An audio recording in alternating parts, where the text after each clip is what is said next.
attained a high state of social and political integrity. The two great leaders of these Amerinds were Daganoweda and Hiawatha. It is impossible to study the life of Daganoweda, whose coming was announced by a mysterious visitor from the heaven world, without realizing that he fulfilled all the requirements of the adept tradition. Daganoweda was born of an immaculate conception. Let me say that again for you folks. Daganoweda was born of an immaculate conception, possessed the power to work miracles, prayed and fasted, practiced the vigils, was confirmed in his mission by the Great Father, and passed through numerous trials and persecutions. Hiawatha became his first and most distinguished disciple, and these two, working together, sought to establish everlasting peace among their peoples. The founder of the Inca dynasty of Peru was the initiate statesman Manco Capac, who flourished in the 11th century A.D. He reformed the social and religious life of the tribes of the Aymara Quichua race in the capital city of Cuzco, which he built. Manco Capac established the religion of the sun. He was a statesman of ability and claimed to be a direct descendant of the sun god. The empire of the Incas, which he founded, is remembered especially for its experiments in socialized living. Peru has the distinction of having cradled the first successful utopia. And folks, I would argue with that. If it was so successful, where is it today? Manly P. Hall probably would disagree with that, saying that for its time it was a successful utopia. Utopia means perfect, folks. It means the best. It means the fulfillment of all the ideals, and could never pass away if it was in fact a successful utopia.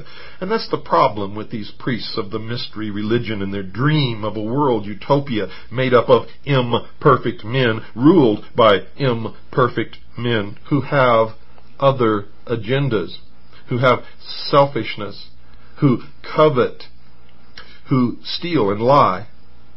We all struggle with those things every day. Anyone who stands before me and tells me that they do not struggle with these imperfections of man and with the temptations of the material world and of the flesh, then I see before me a liar. Manco Capac emerges as one of the world's outstanding social reformers, with a vision thousands of years ahead of his time. He is said to have brought with him to Peru a divine bird in a sacred wicker hamper. This golden falcon is a form of the phoenix and testifies to the presence of the adept doctrine. Manco Capac combines in his own person the offices of priest and king, like the Melchizedeks of Christian mysticism. Christian mysticism? Oh yes, ladies and gentlemen. You didn't know this, but Christianity started out as a secret society, and later was even named the Friendly Open Secret Society. It wasn't open at all, and it had degrees of initiation which exist in the priesthood even today. Although some historians may be a trifle impulsive when they suggest that Manco Capac was a Buddhist priest, there can be no doubt that the Peruvian culture was heavily influenced by symbols, rituals, and philosophical elements usually associated with the trans-Himalayan area of Central Asia. Now, if Manco Capac was not a Buddhist priest from the Far East, how did he bring these teachings to the Indian people, who had never seen or heard of him before and knew not from whence he came? In Daganoweda, with his great league, Quetzalcoatl, Kukulkan, and his splendid socialized empires in Mexico and Central America, and Manco Capac and the communal system which he set up in Peru, we have three clear and definite accounts of initiate leaders establishing schools of esoteric doctrines in the Western Hemisphere.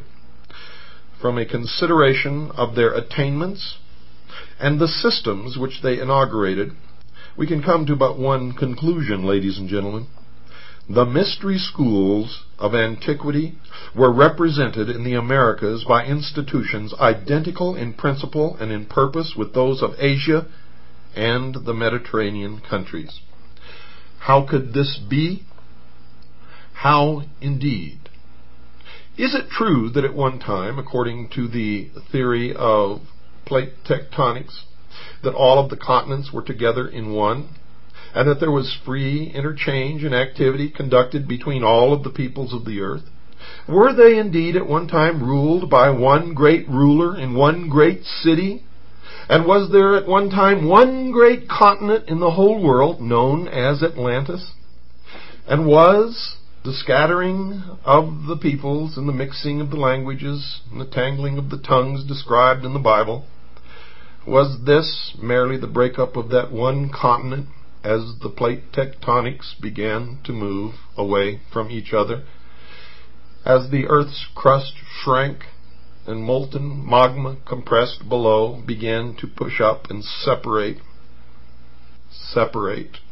the pieces of land from each other? Was this the scattering of the peoples? Was this the destruction of the Tower of Babel? Was this the real truth of what happened in history? It doesn't say that here. This is what has come to mind in my own research, and may account for many of the legends of all the peoples of the earth. We have much more study to do, much more putting together of the pieces of the puzzle. But folks, of all the studies that have ever been made, we believe that our conclusions are probably closer to the truth than anyone else has ever come.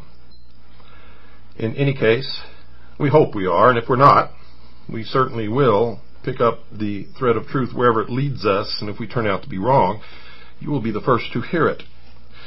But it appears to us that at one time, all of the peoples of the world had a common source of religion and knowledge, and that somehow these people were scattered over the earth and lost their contact with each other and lost their contact with the source of their religion and their knowledge. And even though some of the portions of their society and some of their religions may differ slightly, at the heart and core of all of them they are the same. And that is what is important, that you understand that somehow the great mystery religions and the great societies that existed in ancient Egypt and Mesopotamia and Greece and eventually in Europe were nothing new to the peoples who lived in South America and North America and on the Asian continent. And the mysteries were even known to the Aboriginals in the continent of Australia, in the islands of New Guinea, in the rainforests of the Amazon jungle. So you see, folks, what we are talking about here is not the story of one sacrificed king, but the story existed amongst all peoples in all areas of all the islands and continents and lands of the world. To all peoples there appeared a man who taught the same teachings, who experienced the same persecutions and ultimately the same death, the sacrificed king, that we in the Western world have always known as Jesus Christ. Was it the same man who appeared to all peoples? Or were they different men sent by God who appeared to all peoples? Or were they merely men who pulled off in their different cultures and societies the greatest hoax in the world? I don't know the answer to these questions, at all.